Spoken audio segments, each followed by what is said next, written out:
दूसरे टेस्ट मुकाबले के तीसरे दिन पलट गया पूरा मुकाबला। शुभमन गिल के शतक के बाद गेंदबाजों के कमाल के दम पर टीम इंडिया पहुंची जीत के करीब। नमस्कार दोस्तों, स्वागत है आपका एक बार फिर हमारे चैनल में। दोस्तों, भारत और इंग्लैंड के बीच खेले जा रहे दूसरे टेस्ट मुकाबले के तीसरे दिन टीम इंडिया ने इतिहास रच दिया है, जहां पर भारतीय टीम अब जीत की तरफ आगे बढ़ चुकी है। तो दोस्तों, हम आपको बताने वाले हैं इस वीडियो में कि आखिरकार तीसरे दिन के खेल में किस प्रकार से टीम इंडिया ने मुकाबले को पलटा। पूरा हाईलाइट हम आपको बताएंगे, लेकिन दोस्तों उससे पहले आप भी चाहते हैं कि टीम इंडिया इस मुकाबले को शानदार तरीके से जीतकर सीरीज में 1-1 की बराबरी कर ले, तो इस वीडियो को लाइक जरूर कर दें और साथ ही साथ अभी तक चैनल को सब्सक्राइब नहीं किया तो चैनल को सब्सक्राइब कर लें। तो चलिए दोस्तों, जानते हैं इस बेहद शानदार मुकाबले का पूरा हाईलाइट शुरुआत से ही। तो दोस्तों, आज तीसरे दिन के खेल की एक बार फिर शुरुआत करने उतरे रोहित शर्मा और उनके साथ यशस्वी जायसवाल। लेकिन दोस्तों, आज तीसरे दिन के खेल में भारतीय टीम की शुरुआत अच्छी नहीं हुई और 7वें ओवर की चौथी गेंद पर जेम्स एंडरसन ने रोहित शर्मा को बोल्ड करके पेविलियन भेज दिया। रोहित शर्मा अपने आज के मुकाबले में कुछ भी रन नहीं कर पाए और कल के स्कोर पर ही जेम्स एंडरसन का शिकार बनकर पेविलियन लौटे। उन्होंने 21 गेंदों का सामना किया और 13 रन बनाकर रोहित अपना विकेट गंवा बैठे। इसके बाद दोस्तों, यहाँ पर जेम्स एंडरसन की ही गेंद पर 9वें ओवर की तीसरी गेंद पर यशस्वी जायसवाल भी स्लिप में जो रूट को अपना कैच थमा बैठे और भारतीय टीम को एक और झटका लगा और यहां पर यशस्वी जायसवाल को भी पेविलियन भेजने में कामयाब हुए जेम्स एंडरसन और 2 विकेट लेकर यहां पर शानदार शुरुआत कर दी इंग्लैंड की। यशस्वी की हम बात करें तो 27 गेंदों पर 17 रन बनाकर पेविलियन लौटे। इसके बाद दोस्तों, शुभमन गिल का शानदार परफॉर्मेंस जारी रहा और उन्होंने 10वें ओवर की तीसरी गेंद पर टॉम हार्टले के एक बेहतरीन चौका जड़ा, जहां पर उन्होंने ओवर मिड विकेट की तरफ गेंद को चौके के लिए बाउंड्री लाइन के पार भेजा। तो वहीं पर इसके बाद उनके बल्ले से इस मुकाबले का पहला छक्का 17वें ओवर की आखिरी गेंद पर देखने को मिला, जहां पर उन्होंने प्लेट सामने की तरफ शानदार छक्का जड़ा शोएब बशीर की गेंद पर। तो वहीं पर इसके बाद 18वें ओवर की चौथी गेंद पर भी उनके बल्ले का एज लगकर गेंद 4 रनों के लिए चली गई। हालांकि स्लिप में खड़े थे जो रूट, लेकिन उनसे गेंद थोड़ी दूर रही और भाग्यशाली चौका यहां पर मिला। तो वहीं पर इसी ओवर की 5वीं गेंद पर उन्होंने फाइन लेग की तरफ एक और कमाल का चौका यहां पर जड़ दिया और इस ओवर में भी 2 चौके उनके बल्ले से देखने को मिले।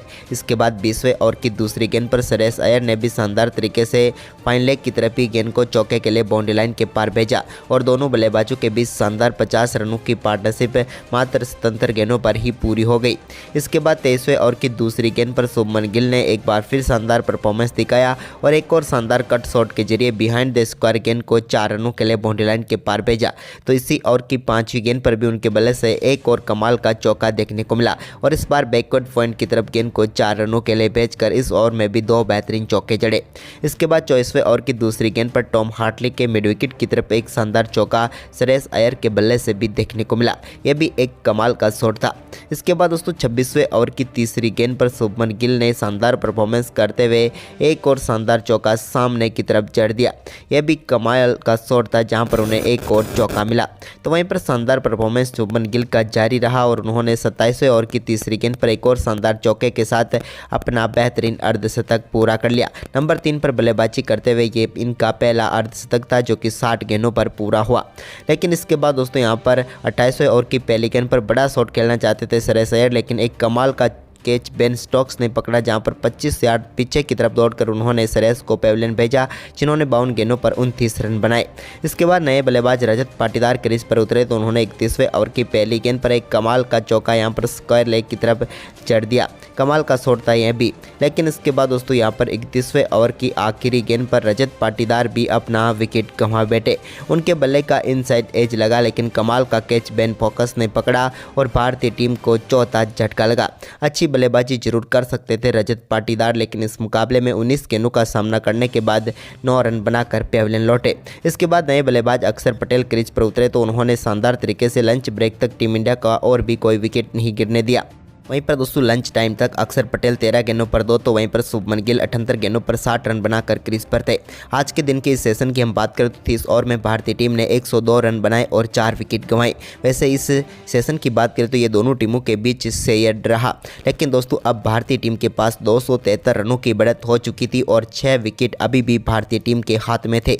तो वहीं पर इसके बाद आज के दिन के दूसरे सत्र में एक बार फिर अक्षर पटेल और शुभमन गिल क्रीज पर उतरे तो यहाँ पर दोस्तों शानदार बल्लेबाजी करके दिखाई अक्षर पटेल ने, जब उन्होंने 36वें ओवर में एक कमाल का चौका जेम्स एंडरसन की गेंद पर लगाया। तो इसके बाद एक बार फिर उन्होंने 40वें ओवर की 5वीं गेंद पर भी कमाल का परफॉर्मेंस करते हुए कवर ड्राइव के जरिए एक बार फिर गेंद को एक्स्ट्रा कवर बाउंड्री लाइन के पार भेजकर एक और शानदार चौका जड़ दिया। अब दूसरे 70 में भी टीम इंडिया की शुरुआत शानदार हो चुकी थी, लेकिन इसके बाद 41वें ओवर की दूसरी गेंद पर रेहान अहमद की गेंद को एक बार फिर से शानदार तरीके से 6 रनों के लिए बाउंड्री लाइन के पार भेजा। शुभमन गिल ने एक लॉफ्टेड शॉट के जरिए लॉन्ग ऑन बाउंड्री लाइन के पार भेजकर कमाल का छक्का उन्होंने जड़ा। तो वहीं पर इसी ओवर की तीसरी गेंद पर भी उनके बल्ले से स्लॉग स्वीप के जरिए एक और शानदार चौका देखने को मिला। बिहाइंड द स्क्वायर गेंद को उन्होंने चौके के लिए बाउंड्री लाइन के पार भेजकर इस ओवर की 2 गेंदों पर 10 रन बना लिए, लेकिन ओवर की चौथी गेंद को भी उन्होंने नहीं बख्शा और चौथी गेंद पर भी कमाल का शॉट खेला मिड विकेट की तरफ और एक और चौका लगाकर अपने स्कोर को 80 रनों के पार पहुंचा दिया। अब धीरे धीरे वो अपने कदम शतक की ओर आगे बढ़ा रहे थे, जबकि टीम इंडिया अब मजबूत स्थिति में पहुंचती हुई नजर आ रही थी। तभी शानदार बल्लेबाजी करते हुए एक और चौका यहां पर शुभमन गिल ने शोएब बशीर की गेंद पर लगाया, जब उन्होंने 50वें ओवर की तीसरी गेंद पर भी एक शानदार चौका जड़ा। तो इसके बाद अक्षर पटेल ने भी कमाल की बल्लेबाजी करते हुए टॉम हैटली की गेंद पर मिड विकेट की तरफ एक और शानदार चौका जड़ दिया। यह भी एक कमाल का शॉट था। इसके बाद शुभमन गिल अपने शतक के बिल्कुल नज़दीक पहुंचते हुए नजर आ रहे थे और उन्होंने अपना कमाल का शतक 52वें ओवर की चौथी गेंद पर सिंगल के साथ पूरा किया और नंबर 3 पर बल्लेबाजी करते हुए ये इनका पहला शतक है भारतीय टीम के लिए, जबकि टेस्ट कैरियर में ये इनका तीसरा शतक था। 132 गेंदों पर ही इन्होंने अपना शानदार शतक पूरा कर लिया और टीम इंडिया के लिए मुश्किल समय में एक शानदार पारी खेलने में वो कामयाब हुए।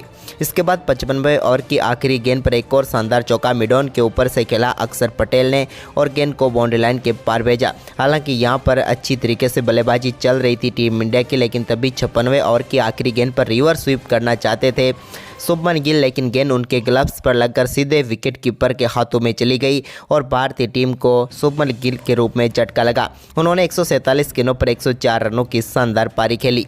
इसके बाद 57वें ओवर की 5वीं गेंद पर भी उनके बल्ले से एक और शानदार चौका अक्षर पटेल ने जड़ दिया, जब रेहान अहमद की एक शॉर्ट गेंद पर उन्होंने फाइन लेग की तरफ गेंद को चौके के लिए भेज दिया। लेकिन इसके बाद अक्षर पटेल भी ज़्यादा देर तक टिक नहीं पाए और 60वें ओवर की आखिरी गेंद पर एक कमाल के रिव्यू ने उनकी पारी को भी समाप्त किया, क्योंकि गेंद सीधे उनके पैड पर जाकर लग रही थी और वो पूरी तरीके से आउट थे। तो यहाँ पर अंपायर को अपना फैसला बदलना पड़ा और एक बार फिर अर्धशतक से चूक गए अक्षर पटेल, जिन्होंने 84 गेंदों पर 45 रनों की पारी खेली।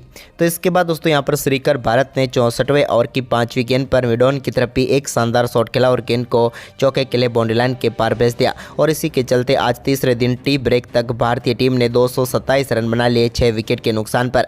इस सेशन की हम बात करें तो भारतीय टीम ने अपने 2 महत्वपूर्ण विकेट गंवाए और 29 ओवर में 97 रन बनाए। ये सेशन भी दोनों टीमों के बीच से रहा, लेकिन भारतीय टीम के पास अब 370 रनों की शानदार बढ़त हो चुकी है।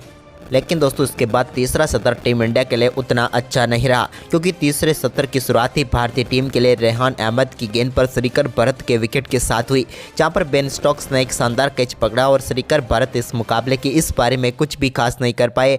28 गेंदों पर 6 रन बनाकर चलते बने। तो वहीं पर इसके बाद दोस्तों 67वें ओवर की 5वीं गेंद पर नए बल्लेबाज कुलदीप यादव भी बड़ा शॉट खेलना चाहते थे। गेंद हवा में खड़ी हुई और उसके नीचे आ गए डकेट और यहां पर एक और झटका टीम इंडिया को लगा। कुलदीप यादव अपना खाता भी नहीं खोल पाए और 5 गेंदों का सामना करने के बाद शून्य पर ही वो चलते बने। तो इसके बाद दोस्तों यहां पर रविचंद्रन अश्विन ने कमाल की बल्लेबाजी करते हुए 73वें ओवर की पहली गेंद पर एक शानदार चौका उनके बल्ले से देखने को मिला। तो इसके बाद 77वें ओवर की चौथी गेंद पर भी उन्होंने कमाल की बल्लेबाजी करते हुए एक कमाल का छक्का लॉन्ग ऑन के ऊपर से जड़ दिया। ये कमाल का शॉट था, जहां पर उन्होंने स्टेप डाउन करके गेंद को 6 रनों के लिए भेजा। तो वहीं पर इसकी अगली गेंद पर उन्होंने एक बार फिर शानदार परफॉर्मेंस दिखाया और एक और बेहतरीन चौका जड़ दिया। यहां पर भी गेंद को बैकवर्ड स्क्वायर लेग की तरफ चौके के लिए उन्होंने बाउंड्री लाइन के पार भेजा।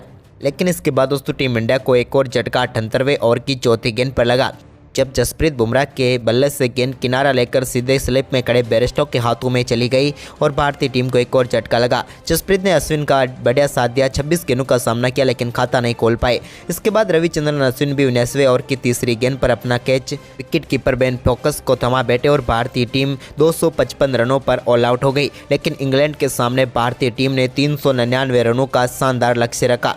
रविचंद्रन अश्विन की बात करें तो उन्होंने 29 रनों की शानदार पारी खेली। वहीं पर इस लक्ष्य का पीछा करने उतरी इंग्लैंड की टीम की एक बार फिर कमाल की शुरुआत रही। इंग्लैंड की टीम की तरफ से डकेट और क्रॉली पारी की शुरुआत करने उतरे तो दूसरे ओवर की 5वीं गेंद पर डकेट ने शानदार चौका लगाया। तो इसके बाद दूसरे ओवर की आखिरी गेंद पर भी उनके बल्ले से एक और कमाल का चौका देखने को मिला। जबकि दोस्तों चौथे ओवर में क्रॉली के बल्ले से भी 2 बेहतरीन चौके मुकेश कुमार की गेंदों पर देखने को मिले। इसके बाद इस मुकाबले में इस पारी का पहला छक्का कुलदीप यादव के ओवर में देखने को मिला, जब एक कमाल का शॉट खेलते हुए गेंद को सीधे 6 रनों के लिए लॉन्ग ऑन के ऊपर से क्रॉली ने बाउंड्री लाइन के पार भेज दिया। तो इसके बाद दोनों बल्लेबाजों की दमदार बल्लेबाजी जारी रही और दोनों बल्लेबाजों ने शानदार परफॉर्मेंस करते हुए टीम के लिए एक बार फिर कमाल की शुरुआत के साथ ही 50 रनों की पार्टनरशिप पूरी कर डाली, मात्र 65 गेंदों पर ही। लेकिन इसके बाद 11वें ओवर की 5वीं गेंद पर रविचंद्रन अश्विन ने डकेट को यहां पर एक कमाल के श्रीकर भरत के कैच के चलते पेविलियन भेज दिया और भारतीय टीम के नाम पहली सफलता कर दी। डकेट की हम बात करें तो 27 गेंदों पर 28 रन बनाकर वो रविचंद्रन अश्विन का शिकार बने। वहीं पर इसके बाद दोस्तों आज के दिन का तीसरे सत्र का खेल भी समाप्त हो गया। इंग्लैंड की टीम ने 14 ओवर में 67 रन बना लिए 1 विकेट के नुकसान पर, लेकिन अभी भी इनकी टीम को 332 रन चाहिए जीत के लिए, जबकि भारतीय टीम को 9 विकेट। तो दोस्तों आपको क्या लगता है कल टीम इंडिया इस मुकाबले को जीत पाएगी? आप हमें अपनी राय कमेंट बॉक्स में जरूर दें। धन्यवाद।